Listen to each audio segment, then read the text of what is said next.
Hello and welcome back to Helpful Human Design Tips. Today we are going to be talking about the emotional authority. If we are talking about emotional time travel in the last video, I want to touch on the emotional authority. Here is a shameless self-promotion. I actually have a course on my website at www.christysturtevant.com called Get to Know Your Emotional Authority. I'm going to link it in the show notes in case you are interested, because 50% of the population have an emotional authority. And in my opinion, as an emotional authority, it is not an authority that has really been explored and talked about enough, at least from what I've seen, because it is, I don't know, it's connected with feelings, and feelings are complex and varied. And so it's very difficult to go ahead and tell someone like, hey, just make your decision, your next move based on how you're feeling, because how you're feeling could be like such a wide range, right?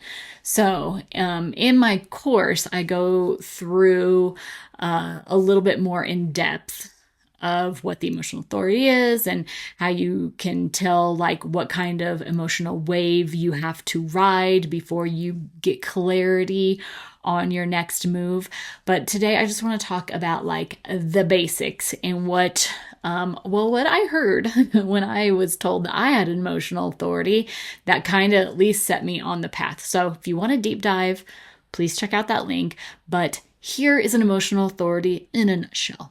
Okay, so like I said, 50% of the population have an emotional authority, which is meaning that your emotional solar plexus is defined, and you are supposed to be making your next move or decisions based on what you're feeling. Okay, and so when you are faced with a decision as a generator, when I am faced with something, I have to respond to that thing in front of me and then feel it out. Like, does this feel good? Does this feel, where does it feel like in my body? What would it feel like if I did that? And there was like a whole big range of emotions and confusion when I first heard this, until I learned that I had to ride an emotional wave.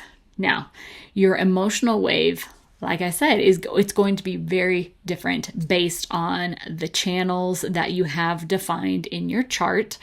But in a nutshell, again, what it means is that everybody who has an emotional authority is going to have some kind of emotional wave that they are going to have to ride out until they feel comfortable with the decision. So they might have like really high highs, they might have really low lows, like yes, this feels really good, or no, this feels terrible.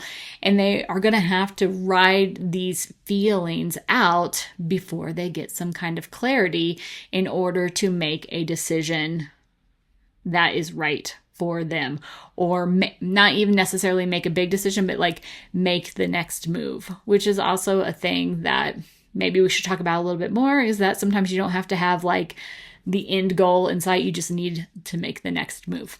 Either way, your emotional authority is like, it's very varied. It's very varied. And it's also, if you have an emotional authority, your emotional wave is somewhat consistent.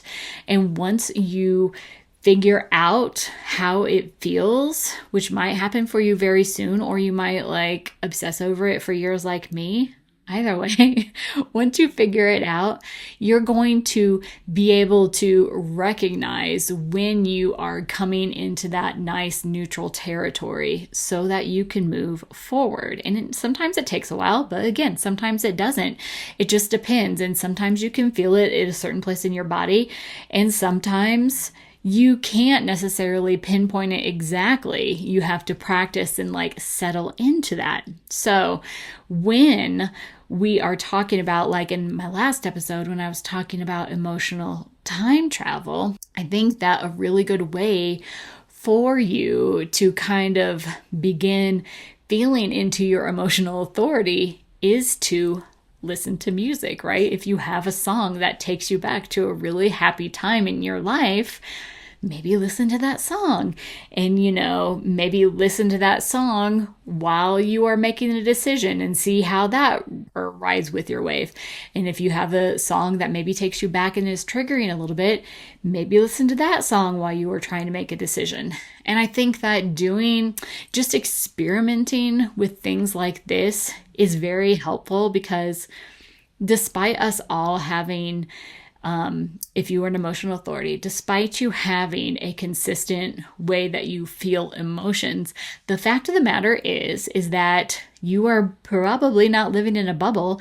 And so you are going to be going out into the world and around other people, or the planets are going to be transiting in some degree, and you are going to be feeling your emotions. When you start experimenting with different ways to, move forward with clarity, when you have all of these other things going on around you, it just kind of gets you more in tune with your own personal intuition, which I always think is very helpful, because the emotional authority is, I don't know, it's one of those things that I feel is a little bit too obscure and is so dependent on each individual person. But if you overanalyze everything like I do, it was very, very frustrating for several years.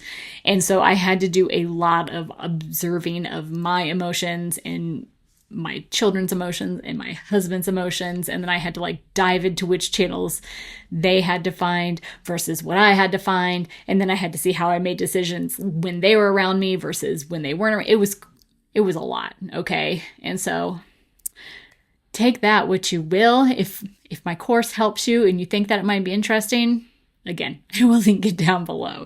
But the emotional authority is super fun. Don't let me put you off the emotional authority. It's still a great thing. And I will catch you later. Bye.